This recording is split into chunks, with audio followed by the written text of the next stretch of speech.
कितनी उत्साहित थी वो। सुबह से अनगिनत बार मुझसे पूछ चुकी थी, मम्मा कब पहुँचेंगे चाचू जी। मैं तो परेशान हो चुकी थी उसे बताते बताते कि चाचू शाम को पहुँचेंगे। और सिर्फ तान्या ही नहीं, जेठानी का बेटा अर्णव भी सुधीर के आने से उत्साहित था।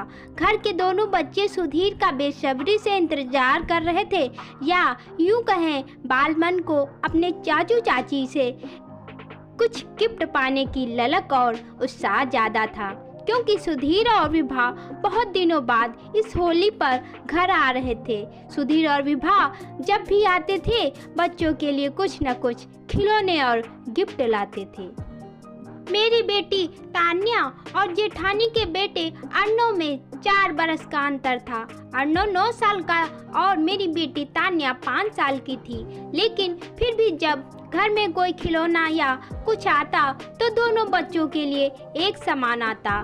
दोनों बच्चों के लिए दिन बा मुश्किल गुजरा। शाम होते ही सुधीर और विभा ने घर में एंट्री ली। दोनों बच्चे दौड़े दौड़े भागे भागे अपने प्यारे चाचू से लिपट गए और ढेर सारी बातें करने लगे। कोई अपने खिलौने दिखाता तो कोई अपना नया स्कूल बैग।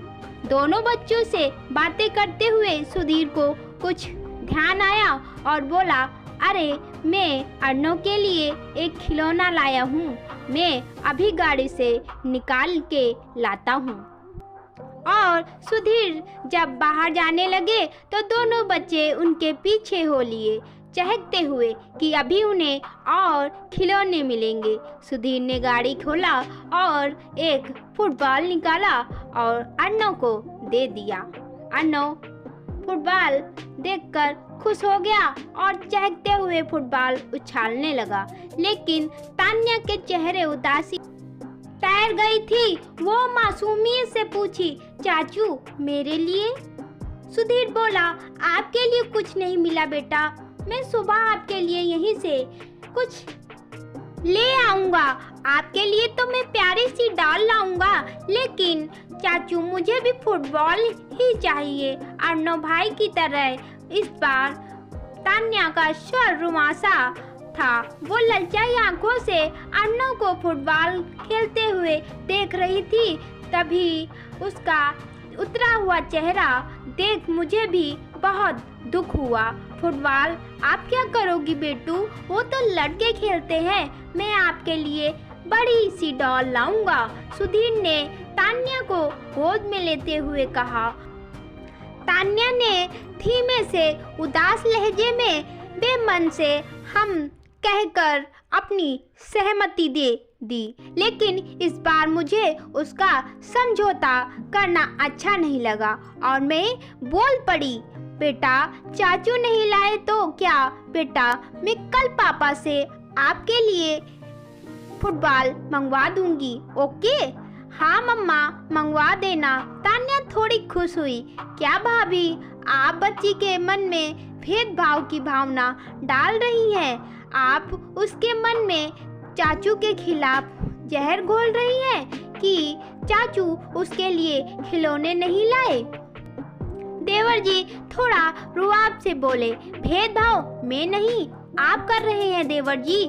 जब आपको पता है घर में 2 बच्चे हैं तो दोनों के लिए एक समान खिलौने लाने थे ना। बच्चे वैसे भी दूसरे बच्चे को जिस खिलौने से खेलते देखते हैं उसी खिलौने को पाने की चाह रखते हैं।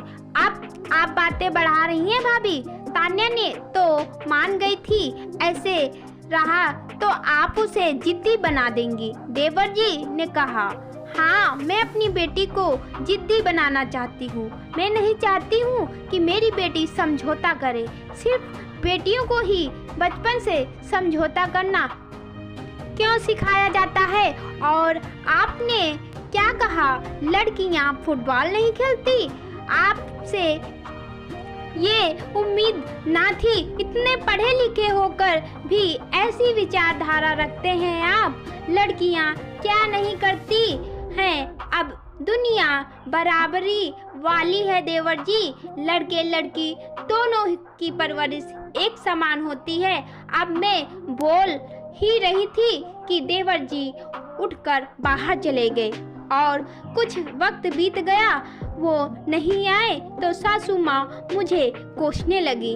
एक तो इतने दिन बाद मेरा लड़का घर आया और तू निशा, तू तो हर बात को बहस बना देती है। बिल्कुल सही करती है भाभी, लड़कियों को बहस करना चाहिए अपने अधिकारों के लिए, अपने हक के लिए। देवर जी पीछे से बोले। उनके हाथ में एक बड़ी सी फुटबॉल थी जिसे उन्होंने तान्या के हाथ में दिया और बोले, भाभी बिल्कुल सही कहा आपने, बच्चों में भेदभाव नहीं करना चाहिए।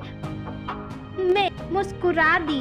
फुटबॉल पाकर तान्या के चेहरे की खुशी का भाव देखने बन रहा था। तो दोस्तों, आपकी क्या राय है इस कहानी के बारे में कमेंट में ज़रूर बताएं। अगर कहानी अच्छी लगी हो, कहानी को लाइक कमेंट शेयर करना ना भूलें। अगर चैनल पे नए हैं तो चैनल को सब्सक्राइब करें, बेल आइकन वाला बटन दबाना ना भूलें ताकि मेरी कहानी आप तक सबसे पहले ही पहुंचती रहे। यहाँ तक बने रहने के लिए आपका दिल से बहुत बहुत आभार।